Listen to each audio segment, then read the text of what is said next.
lupa bunyikan loncengnya. Assalamualaikum warahmatullahi wabarakatuh. Sahabat sunat semuanya, kembali lagi kita ke channel YouTube Sunat 123 bersama saya Ita Muswita. Siang ini kita akan berbincang tentang sunat dan kesehatan reproduksi pada remaja. Yang akan kita gali nih ilmunya yaitu Dr. Iman Hilmansyah. Saya biasanya manggil beliau dengan Aiman. Boleh Aiman? Mungkin pemirsa juga mau tahu Aiman itu siapa sih gitu loh, backgroundnya apa sih gitu. Okay. Kan ntar kalau kita ngajak ngomong ternyata kita nggak tahu nih orang ini backgroundnya apa. Silakan deh Aiman, kenalkan diri. Selamat siang semua sahabat sunat. Perkenalkan, nama saya Iman Hilmansyah. Saya lulusan FKUI ya. Lulusnya tahun 2000 Kak Ita. Tahun 2000. Iya, tahun 2000. Wow. Udah lumayan lama. Udah lumayan lama ya, kita nggak usah nyebutin umur ya, udah lumayan lama lah gitu. Betul. Oke. Setelah tamat, Iya. langsung jadi praktisi sunat atau praktek GP biasa? Sebenarnya di praktek GP. Cuma Iya. kebetulan di tempat praktek kita itu ada hitan juga, terima hitan gitu ya. Jadi Gitu. secara pengalaman ya sejak lulus, bahkan sejak saya pun kuliah ya sudah senang lah dengan praktek potong-memotong ini ya. Iya. Jadi kalau orang bilang siapa? Yang nyunat siapa? Iman, udah pada tahu tuh ya semuanya ya. Iya lah gitu. Baik, kalau kita ngomong masalah kesehatan reproduksi remaja, sebenarnya Iman, sepenting apa sih sunat pada remaja gitu? Kenapa seorang remaja itu sebaiknya sudah harus disunat dan pada umur berapa sebenarnya yang paling cocok untuk dihitan? Ya. Baik, jadi sebenarnya gini, kalau bicara tentang sunat, kalau tadi masalah umur yang paling ideal. Ya, untuk hitan, paling ideal sebenarnya masih anak-anak, paling ideal. Gitu. Bahkan kalau saya bandingin pengalaman saya, Iya. anak-anak pun antara bayi, anak-anak, remaja, dewasa itu. Iya. Justru paling baik kan masalah ini bayi ya, hitan itu, Gitu. bukan selama masih remaja gitu. Banyak ini sih, banyak keuntungan sebenarnya kalau kita hitan masih bayi itu.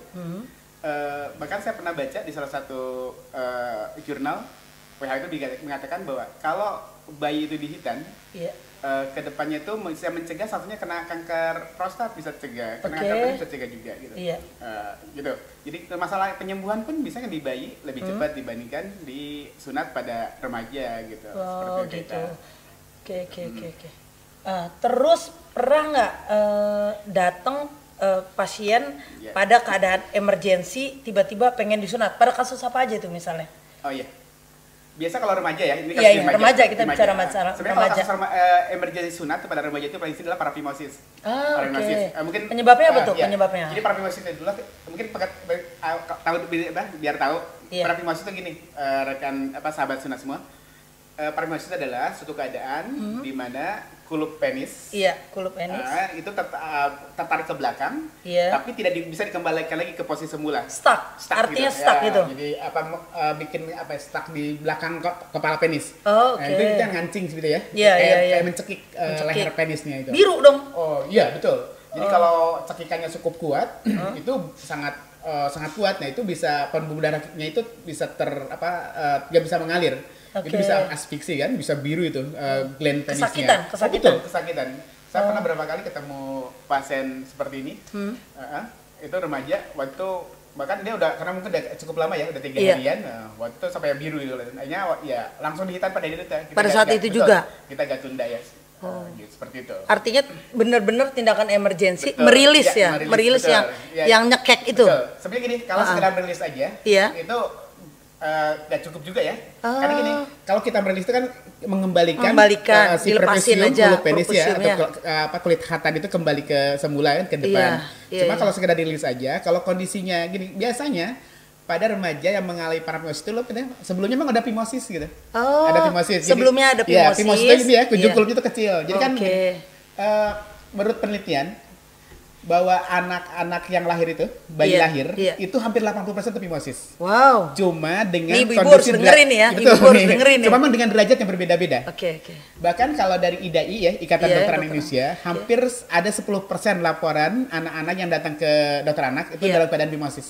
Oh. 10%-nya. Artinya gini, itu kan biasanya yang fimosis yang datang ke dokter anak itu yang udah ada complicatednya. Artinya Misalnya. biasanya ibu-ibu kadang-kadang ini anak kok panas melulu ya gitu. Oke. Padahal anak saya tuh nggak ada batuk, nggak ada pilek, nggak ada mencret gitu kan, nggak habis diimunisasi, kok panas, kok suka aneh. Kadang kan biasanya ketahuan mulai ketika dipipis, biasanya kan mulai ngedan, Iya. meringis itu kan, Iya. mulai curiga tuh. Nah biasanya kalau dia dibawa ke dokter anak, berketahuan, oh ini si fimosis penyebabnya, bukan yang lain-lain oke. gitu.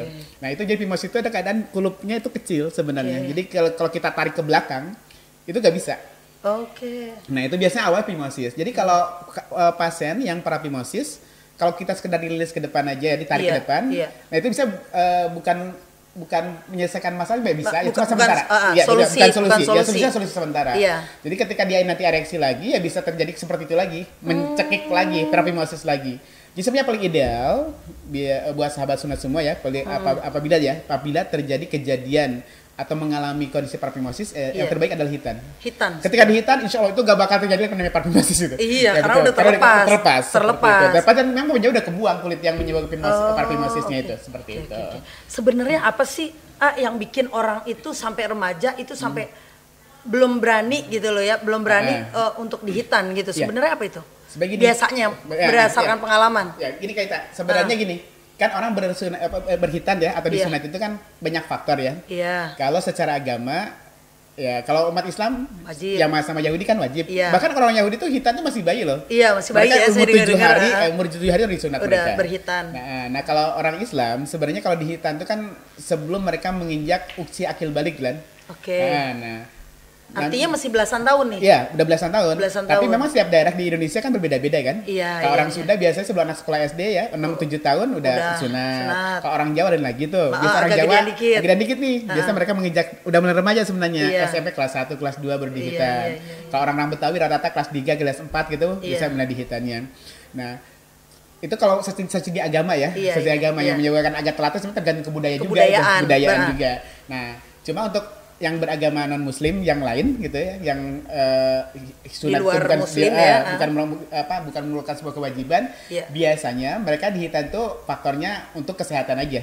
Oh, Nah, oke. masalahnya biasanya kalau masalah untuk kesehatan bisa kalau orang tuanya gak ngeh gitu Iya, ya. nggak ngeh gitu, Nggak ngeh sampai gitu ya. segitunya. Atau memang kurang nggak apa-apa lah gitu kan. Saya Kok- juga dulu nggak disunat kok gitu. Iya, kok bapak juga dulu gak Bapak disunat, juga disunat. ya usah lah gak apa-apa, kok gak ada Iya. masalah. Nah biasanya gitu, ketika remaja, ketika mereka udah, apa kok sekarang ya, internet sudah cukup, mungkin semua anak sekarang udah punya HP lah. Iya, iya. Udah maksudnya. melek informasi ya. Iya. Kadang-kadang mereka mungkin baca-baca Iya. gitu, ketika remaja, oh ternyata sunat tuh penting buat kesehatan gitu. Iya, Nah mereka iya. kadang mereka minta sendiri sama orang tuanya, seperti itu. Oke. Ya selain tadi misalnya mereka kampet keyakinan gak bisa ketika Iya. remaja. Yang terakhir memang masalah takut banyak juga. Karena- Mental, kesiapan mental. betul. Karena gini, masalah mental itu kan kita umur bukan patokan gitu kan. Ada anak yang masih kecil mungkin umur TK pun karena keinginannya udah kuat disunat oke aja nggak sampai Oke nangis aja, kan. iya. Tapi ada anak yang udah remaja gitu kan. Bahkan saya sempat menyunatin anak SMA kelas 3. Iya. Karena cerita kata ibunya nih, ini anak setiap mau disunat selalu kabur dari rumah, nggak ada gitu kan. Oke. Dan itu pun setelah kelas 3 SMA pun disunat bukan karena keinginan sendiri, Iya. karena malu sebenarnya. Karena malu sama temen, kalau kencing ketahuan. Akhirnya dia terpaksa disunat juga. Iya, Itu dari iya. sunat pun ya dari awal ya, dari ketika ketemu saya sampai pas pelaksanaan sunat sampai selesai nangis terus. Pas disunat pun, kamu ini sakitan? Enggak, kenapa saya nangis? Aku takut gitu. Jadi rasa takutnya itu mengalahkan Lebih segalanya, besar. lebih besar seperti itu. Jadi memang gitu. banyak faktornya. Mental ya? Iya, mental. Ada nggak yang sudah menikah datang diantar istri? Ini kita sebenarnya lagi ngomongin remaja ya, tapi mumpung lagi ngomong ini ya, masalah mental. Ada nggak yang sudah menikah terus diantar istri nganterin suami saya mau hitan gitu? Ada nggak? Ada, sering sekarang. Ada. Sekarang sering. Oh, Nah, gitu. tadi kan sekarang tadi masalah informasi kesehatan kan sudah Iya. cukup banyak kan. Jadi Iya. banyak lah yang ketika berpasangan Iya. ketahuan suaminya belum hitan, kadang-kadang istrinya nuntut. Oh, Pak, oke. karena gini, kalau begini kita bicara manfaat dulu deh ya. Iya, manfaat, Gini, nah. hitan itu sebenarnya sangat bermanfaat. Oke. Bermanfaat ya. Mungkin kalau secara langsung buat kesuburan enggak. Oke, Ya, tapi iya. secara manfaat kesehatan ya kita berbicara Iya. kesehatan.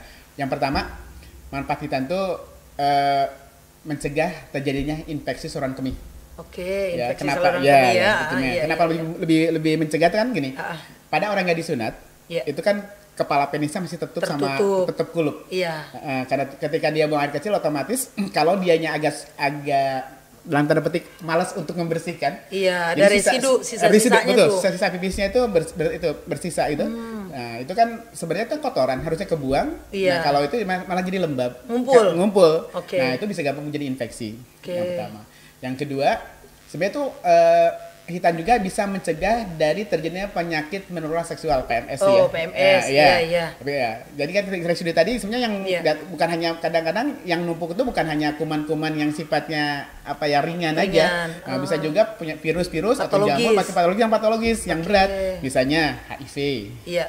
Atau human papillomavirus Iya, kan HIV. atau kena herpes simplex gitu. Iya. Nah, itu sebenarnya berbahaya. Nah, kalau suaminya nggak disunatin, Iya. kalau istrinya nih kok nggak disunat, padahal si virus-virus tadi, Iya. secara kalau dia hubungan kan otomatis bisa nyular ke pasangan kan? Pasangan. Ke pasangan. Mekanisme bola pingpong. Betul, bisa bola pingpong. Nah, itu seperti istri pun, malah kan menurut penelitian, seorang istri yang punya suami yang tidak disunat, kemungkinan kena kanker serviks si istrinya itu 2-8 kali lebih besar dibandingkan si istri yang suaminya disunat. Nah, itu sangat manfaat kan sebenarnya. Jadi kadang-kadang kalau orang istrinya tahu nih suami gue gak disunat nih gitu kan. Padahal dia maaf ya itu kan kebutuhan biologis kalau hubungan badan itu ya. Nah, itu bisa malah ketularan. Kemungkinan kena kanker serviksnya dia lebih besar sebenarnya. Lebih besar ya kan? Itu lebih besar. Nih ibu-ibu ya yang mendengarkan nih, nih mendengarkan nih, ini jadi perhatian nih. Betul. Jadi ketika periksa pap smear, ada hasil kurang baik, recheck ke pasangan. Betul, harus recheck. Karena biasanya punya penyebabnya bisa dari suami. Iya. HIV juga. Bahkan menurut penelitian itu laki-laki yang disunat bisa terlindung dari HIV itu sekitar 60%. Iya, dibanding orang yang tidak disunat ya. Jadi sebenarnya manfaatnya sangat besar sekali. Bahkan kan kalau jelas gini ya, ketika laki-laki yang disunat itu dia akan lebih mudah untuk membersihkan penisnya. Karena nggak ada kulup lagi yang menutupinya kan. Iya. Seperti dan lebih mudah. Otomatis. Ya otomatis, pasti, betul. Otomatis lah. Itu cuma keuntungan hitan di pada laki-laki ya, remaja atau dewasa seperti itu. Jadi itu makanya kalau yang punya pasangan biasanya kalau sekarang informasi yang cukup banyak yang rajin baca ya biasanya gitu setelah nikah tahu suaminya gak dihitan bisa gitu hitan dulu hitan dong kita sama-sama ingin sehat gitu saling betul. menjaga sebenarnya sih jadi saya banyak tuh saya pernah sering yang datang ke sini pasien gitu yang nganter istrinya. Gitu. Sebenarnya enak nih sebenarnya. Artinya kesadarannya udah pada timbul gitu ya bahwa memang kesehatan untuk kesehatan reproduksi gitu. Oke. Ini keren ya. Terus kemudian nih misalnya proses penyembuhan kalau pada remaja itu biasanya setelah disunat sampai tanda kutip ya. Sembuh lah gitu. Sembuh, ereksi tidak sakit gitu. Itu berapa lama? Gini, proses penyembuhan hitan itu ada beberapa faktor. Iya, oke. Faktor pertama itu ukuran penis. Oke, pengaruh ya? Pengaruh. Karena ketika umur makin nambah, otomatis kan ukuran penis kan diameter penis makin besar, otomatis kan lingkaran luka makin panjang. Iya. Yang kedua, makin besar ukuran penis, otomatis kan kulup itu apa? Bukan kulup ya, artinya kulit kan makin tebal. Makin tebal, otomatis lebih lama juga persembuhnya. Faktor ketiga, nah ini biasa masalah kebiasaan sebelum sunat dia sering bersihin nggak tuh kulupnya. Nah biasanya kalau remaja itu kurang atau orang tuanya tidak pernah mengajarkan cara kalau muslim bersuci ya.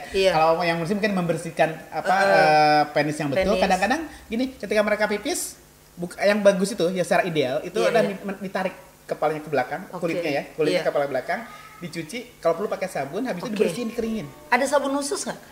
Sebenarnya nggak ada sih. Apa sih boleh? Tapi yang bagus sih yang hypoallergic ya, atau yang sabun bayi itu lebih bagus lagi sih, lebih halus kan. Gitu. Itu biasanya kalau tidak pernah dibersihkan itu suka ada banyak sisa kotoran, itu ada perlengketan. Jadi ada perlengketan. Nah, kalau ada terjadi perlengketan biasanya sembuhnya lebih lama lagi. Oke. Nah, terus yang keempat, biasa faktor ereksi. Ini yang paling utama sebenarnya faktor ereksi. Kan biasanya kalau orang remaja itu kan maaf ya, gitu, kalau ereksinya kan mungkin panjang penisnya pada saat dia plasid yang lemes dengan ke ereksi mungkin bisa 2 kali lebih itu panjangnya kan, makanya kan lukanya tuh udah mau sembuh ketarik lagi pas ereksi. Regang lagi. Padahal kan manusia tuh normal ya, ketika dia tidur mungkin 3 sampai 5 kali ereksi loh pada saat bangun pada tidur ya, pada saat tidur tuh. Bisa itu normal. Makanya ketarik lagi gitu. Makanya itu jadi menyebabkan kenapa sih remaja itu lebih lama proses penyembuhannya dibandingkan dengan anak-anak. Biasa mungkin harus dipersiapkan lah waktu ya untuk proses penyembuhan itu sekitar antara 3 sampai 1 bulan, 3 sampai 4 mingguan lah kayak 3 sampai 4 mingguan. Sampai sembuh total itu biasanya gitu ya. Rata-rata sekitar 4 minggu lah, 1 bulanan gitu. Tapi sebenarnya gini, gak usah takut juga gitu. Karena kan orang, waduh kok lama banget nih gitu kan. Nah, kalau lama enggak deh gitu. Sebenarnya enggak juga nih. Yang gini, kalau kita remaja di hitan yang perlu istirahat tuh mungkin hari pertama aja sebenarnya. Hari pertama hitan. Tapi kan dapat painkiller dong. Iya betul. Cuma kadang-kadang mungkin gini, kenapa harus istirahat tuh kan kita mencegah jangan sampai terjadi perdarahan gitu. Mungkin itu kedua, itu kan pertama kali terekspos nih ke gland penisnya itu. Gland penisnya. Kadang-kadang terus ngilu-ngilu masih ada kan kalau kena itu. Karena sensitivitasnya. Betul, sensitivitas kan berbeda-beda. Nah, itu kalau hari pertama biasanya kita usul istirahat. Besoknya kita silakan. Kalau misalnya remaja yang mau sekolah nggak masalah. Nggak ada silakan masalah aja, ya. Betul. Bahkan kalau yang udah bekerja silakan bekerja. Yang penting pekerjaannya bukan kerjaan berat ya. Artinya misalnya sering ngangkat berat. Kalau cuma duduk di meja di kantor silakan aja. Nggak ada masalah sebenarnya. Jadi gak usah takut ya gitu. Kalau walaupun penyembuhan lama sebenarnya ya penyembuhan sih memang lama, tapi sebenarnya untuk aktivitas sih nggak masalah. Ada proses. Ada proses. Kadang orangnya bisa nggak sunat sehari sembuh gitu? Nggak ada sunat gitu. Jadi emang ada proses. Simsalabim. Artinya itu bukan nggak sulap. bisa. Gitu, ya, bukan gitu. sulap, bukan sihir. sihir. Tapi kan dibekelin juga, artinya pasien akan dapat edukasi, dapat antibiotik ya biasanya. Ada painkiller, obat inflamasinya juga. Bahkan kalau misalnya kecenderungan ada perdarahan, ya kita kasih obat anti perdarahan juga. 24 jam kita melayani nih misalnya pada pasien habis disunat, artinya tetap kita pantau kalau ada keluhan, kita kan ada tim ya, ada timnya memang yang siap menerima keluhan dari sahabat sunat yang pernah disunat sini dengan ada mungkin ada sesuatu ya yang tidak menyenangkan ya bisa langsung konsul ulang lah. Kalau saya sakit, ada sempat berdarah gitu, bisa kita tangani. Itu kan kegalauan yang soalnya belum pernah ngalamin hitan nih, apalagi kalau di rumah baru dia yang mengalami, pasti orang tua panik khawatir, gitu kan ya. Betul. Oke gitu. Iya, baik. Nah, kemudian ada nggak kalau pada remaja pemeriksaan usus? Misalnya kalau kita mau melakukan tindakan pembedahan atau bahkan ada pemeriksaan usus, cek laboratorium kah atau torak kah atau apakah itu ada nggak pemeriksaan yang dibutuhkan? Sebenarnya kalau remaja sih mirip-mirip dengan dewasa ya. Kita lebih explore penyakitnya lebih banyak mungkin ya. Karena kalau remaja tuh sampai sekarang kan banyak penyakit yang dunia kena orang tua, sekarang remaja pun mulai banyak. Kena darah tinggi lah, kena jantung, kan banyak juga, atau kena kencing manis pun sekarang remaja banyak. Maka biasanya kalau ketika pasien datang, yang jelas pertama anamnesa dulu ya. Pasti ya. Betul. Anamnesa dulu, kita explore dulu tentang riwayat penyakitnya ya. Mungkin apa dia pernah ada di orang tua ada turunan kencing manis, darah tinggi ya. Terus ketika dia pernah, mungkin namanya remaja pastilah pernah namanya luka. Luka, pasti pernah luka kan. Kalau anak-anaknya kayak saya, anak kampung ya pastilah pernah luka. Pernah punya sisa-sisa perjuangan. Pernah luka. Nah, kita bisa explore juga gitu. Ini kalau luka bagaimana nih, Mas misalnya, atau darahnya cepat kering nggak? Atau lama nggak untuk bikin terjadi pembekuan darah gitu? Kalau sampai berjam-jam udah mulai curiga nih. Gitu. Nih jangan anak ada kelainan darah. Gitu. Itu kita bisa dieksplor. Maka nanti kalau misalnya kita perlukan, dan misalnya udah mulai curiga nih, ini nggak bisa langsung. Kayaknya ini kelainan darah nih misalnya. Maka kita langsung kita nanti dikasih pengantar ke laboratorium untuk pemeriksaan lebih lanjut lah. Misalnya untuk kencing manisnya, periksa gula darahnya, bleeding time, clotting time-nya, untuk memeriksa ada kelainan pembekuan darah. Mungkin kalau dari hematologi lengkap lah ya, nanti kita HB-nya berapa, bisa ketahuan. Jadi kalau misalnya dari kalau untuk ronsen macam-macam mungkin bisa diperiksa ini kayak dari ada misalnya ada kelainan paru-paru ya. Sebenarnya itu bukan kontraindikasi sih kalau kondisi pasiennya, misalnya kalau orang kena TBC ya dari dalam pengobatan dan saat saat sunat pun dia dalam keadaan sehat, gitu, artinya bukan sehat, lagi pengobatan Aman, dan aman lagi ya, aman dalam gak ada pengobatan, demam, gak ada macam-macam sih, bisa aja ya. Gak ada kontrasi yang lain ya, Iya. artinya gak ada kelainan darah, gak ada Iya. kencing manis, ya kita bisa tetap Bisa langsung ya, dilakukan. seperti itu. Oh gitu. Artinya ya memang artinya pada remaja kita samakan Seperti dengan dewasa betul. gitu ya. Nah, Artinya perlu cross check perlu sebelumnya cek, ya. Jadi nggak datang minta sunat langsung gitu aja. Sebenarnya bisa juga sih kalau hasil anamnesa Iya. tidak ada apa indikasi Ke arah itu. Oh, bisa langsung? Bisa sebenarnya sih. Oh, gitu. Kan kita punya penyakit apalagi kalau orang dewasa ya, apa remaja kan, iya. bisa ada kelainan darah. Biasanya kan pasti dia ini perjalanan umurnya udah panjang. Iya. Kalau ada kelainan darah pasti udah ketahuan, Udah ketahuan. ketuaan biasanya gitu ya. Bisa ada hemofili, ya kayak Iya. pembekuan darah misalnya. Iya. Nah, tadi kayak kita bilang apa orang kampung ya, Iya. pernah berantem, pernah Oh, jatuh, berantem, pernah main bola atau jatuh. apa gitu ya. Iya. Nah, kalau orang hemofili kan pasti Udah jatuh masih dicubit lagi sama orang tua kan. gampang biru dicubit, biru. dicubit. Nah itu bisa indikasi itu, gitu hemofili. Nah kalau dari itu dari eksplorasi ya tadi dia nggak ada kelainan darah ya, nggak ada Iya. hemofili, leukemia itu nggak ada gitu kan. Terus indikasi kelainan kencing manis biasanya kan bisa Iya. dieksplor juga. Selama ini buang air kencingnya seperti apa, sering atau enggak, malam Iya. sering kebangun tuh buang air kencing atau enggak. Yang kedua kecenderungan haus terus nggak punya minum dulu atau ada pernah berat badan gitu. Takutnya kencing manis nih ya. Nah, kalau indikasi-indikasi untuk terus gak ada kontraindikasi. Kontraindikasi sunat itu kan salah satunya ada kelainan lubang pipis kan? Oh Nah, itu iya kan kontraindikasi. iya. Artinya kontraindikasi gak ada hipospadi. Hipospadi itu lubang pipisnya Nggak pas nggak di ujung ya, Nah, pas di ujung. adanya di bawah. Iya. Dan bisa di batangnya atau Iya. bisa di skrotumnya, di buah jakar juga bisa itu Iya. lubang itu. Artinya epispadi yang letak lubang pipisnya itu di belakang Iya. penis. Nah itu kalau itu nggak ada, semuanya normal, nggak ada kelainan ya. Insya Allah sih kalau setelah kita explore dengan anamnesa nggak ada kontraindikasi itu ya kita bisa langsung sebenarnya. Bisa langsung Bisa dilakukan. ya, bisa langsung. Oh artinya benar screening awal ya Ya, benar-benar tetap ketat dianalisa. ya, Ya, tetap betul. dilakukan Ya, gitu ya. betul. Dari saya terima kasih Ya, Aiman. sama-sama, Kak. Semoga penjelasannya memberi kepuasan. Kalaupun tidak puas kan bisa bertanya. Ya, dari saya, Assalamualaikum warahmatullahi wabarakatuh.